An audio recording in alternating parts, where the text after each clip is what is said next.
Hello guys, welcome to my YouTube channel what's up mummies. आज हम लोग बात करेंगे ओल्यूशन किट के बारे में कि ओल्यूशन किट हम लोगों को कब यूज़ करना चाहिए, कैसे यूज़ करना चाहिए और ये कैसे काम करता है और किन किन हालातों में ये फ़ेल हो सकता है।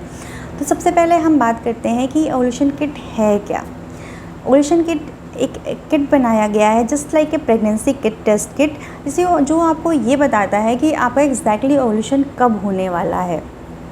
ये मार्केट में आसानी से अवेलेबल होता है, किसी भी केमिस्ट की दुकान पे आपको मिल जाएगा, फार्मेसी पे इसको ले आइए। और अगर आप ट्राई कर रहे हैं कंसीव करने के लिए बहुत टाइम से, तो आपको इसके बारे में जानना चाहिए और इसको यूज़ करना भी जानना चाहिए, ताकि आप सारी चीज़ें आराम से प्लान कर सकें और आप आसानी से कंसीव कर सकें। तो आप सबसे पहले जो है वो ये समझेंगे कि ओव्यूलेशन किट काम कैसे करता है। हमारी बॉडी में एक LH हार्मोन होता है जो पीरियड्स के टाइम पे रिलीज़ होना शुरू होता है, धीरे धीरे स्लोली वो जो बढ़ता रहता है। जब हमारा ओव्यूलेशन का टाइम आता है तो वो पीक पे चला जाता है, उसकी जो वैल्यू होती है वो बहुत ज़्यादा होती है। और ये जो किट होता है वो इसी LH पीक यानी LH सर्ज को डिटेक्ट करके उस किट में पॉजिटिव रिज़ल्ट देता है। तो ये किट बेसिकली जो LH हार्मोन है उसको डिटेक्ट करता है और रिज़ल्ट देता है। अब हम बात करेंगे कि इसे कब यूज़ करना चाहिए, यानी कि हमें ये ओव्यूलेशन किट को कैसे और कब यूज़ करना चाहिए।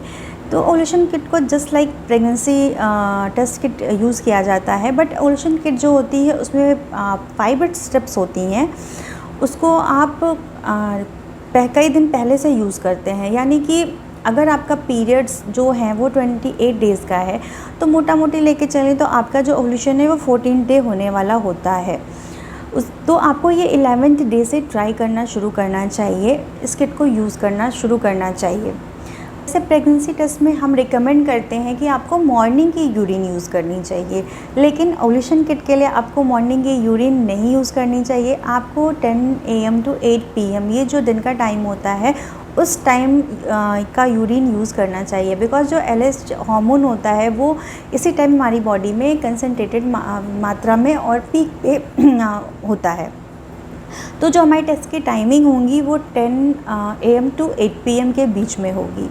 अब हम बात करेंगे कि इसे यूज़ करके हम कैसे कंसीव करने में खुद की हेल्प कर सकते हैं। तो हमारी बॉडी में जो ओव्यूलेशन होता है, यानी कि जो एग निकलता है ओवरी से बाहर, तो उसकी जो लाइफ होती है वो सिर्फ 24 आवर्स की होती है। वो उसी 24 आवर्स में या तो फर्टिलाइज़ होगा, या तो अगर फर्टिलाइज़ नहीं होगा तो वो वेस्ट हो जाता है और आगे हमारे पीरियड्स आ जाते हैं। तो वो टाइम समझना, वो 24 आवर को समझना कि वो कब आ रहा है हमारे मेंस्ट्रुअल साइकिल में, वो बहुत इम्पॉर्टेंट है अगर आप ट्राई कर रहे हो कंसीव करने के लिए। तो ये ओव्यूलेशन किट वही आपको एग्जैक्ट टाइम बताता है कि आपका कब एग रिलीज़ होने वाला है। यानी जब आपका ओव्यूलेशन किट आपको पॉजिटिव रिज़ल्ट देता है तो उसके 12 से 36 घंटे के बाद आपका ओव्यूलेशन होने के जो चांसेस होते हैं वो बहुत हाई होते हैं।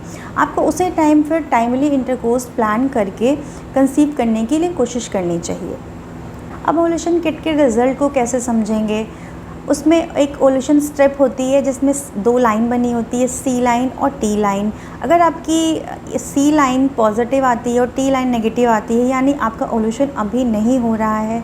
अगर आपकी C लाइन यानी कंट्रोल लाइन पॉजिटिव आती है और T लाइन बहुत हल्की सी पिंक आती है, हल्की सी पॉजिटिव आती है, तो इसका मतलब ये है कि अभी ओव्यूलेशन में टाइम है। मतलब आपका हार्मोन बढ़ तो रहा है लेकिन उतना नहीं बढ़ा है कि आपका ओव्यूलेशन हो जाए। अब आपको अगर ऐसा रिज़ल्ट दिखता है तो आपको नेक्स्ट डे फिर से टेस्ट करना है। अगर आपकी लाइन दोनों बराबर, बिल्कुल C और T लाइन दोनों बराबर डार्क पिंक आती हैं, तो इसका मतलब ये है कि अब आपका ओव्यूलेशन का टाइम आ गया है। अब हम समझेंगे कि इस टेस्ट को हमें कब से करना चाहिए, यानी इसमें 5 स्टेप्स होते हैं। अगर 5 स्टेप्स होते हैं तो हमें कब से स्टार्ट करना चाहिए इस टेस्ट को करने के लिए।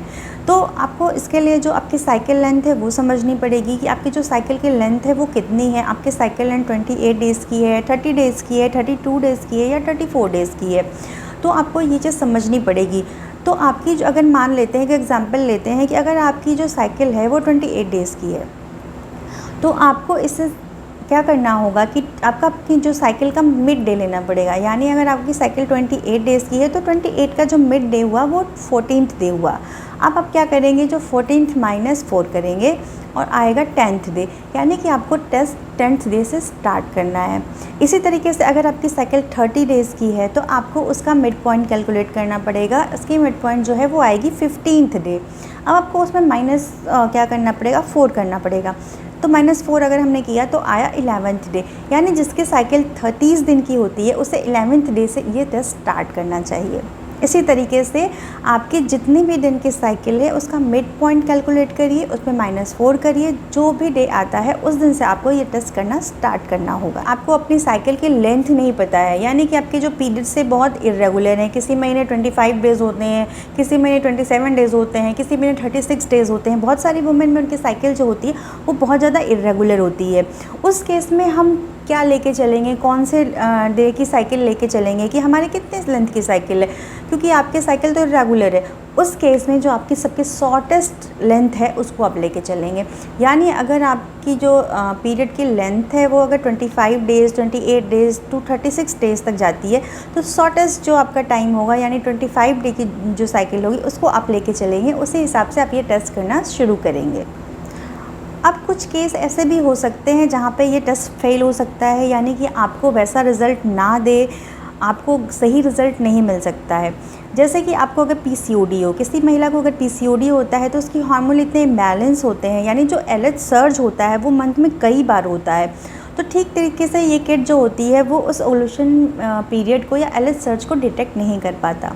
सेकेंड चीज़ हो सकती है कि आपके पीरियड्स जो हैं बहुत इरेगुलर हों, उस केस में भी आपके हार्मोनल इम्बैलेंस होंगे और ये किट फेल हो सकती है। तीसरी चीज़, अगर आपकी जो एज है वो 40 के ऊपर हो, तो जनरली अगर आपकी एज 40 के ऊपर होती है तो उसमें उन महिलाओं में ऑलरेडी जो एलएच की मात्रा होती है वो बहुत ज़्यादा होती है, तो उस केस में भी जो ये किट होते हैं वो ओव्यूलेशन को डिटेक्ट करने में फ़ेल हो जाते हैं।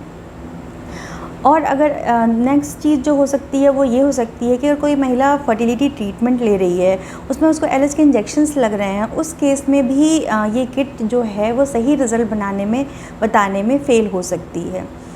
एक पॉसिबिलिटी और हो सकती है जो ये है कि किसी महिला में ओव्यूलेशन हो ही ना रहा हो, यानी कि एग तो बना, एग मैच्योर हुआ लेकिन वो रप्चर नहीं हुआ, वो बाहर नहीं आया। इसको हम इन साइकिल को कहते हैं एनओव्यूलेटरी साइकिल, यानी कि ओव्यूलेशन हुआ ही नहीं, हार्मोन भी बढ़ा, उस जो टेस्ट किट है उसने तो डिटेक्ट कर लिया इस हार्मोन को, लेकिन ओव्यूलेशन वाकई में हुआ नहीं। तो आप कंसीव करने के लिए ट्राई भी करेंगे तो आप कंसीव नहीं कर पाएंगे।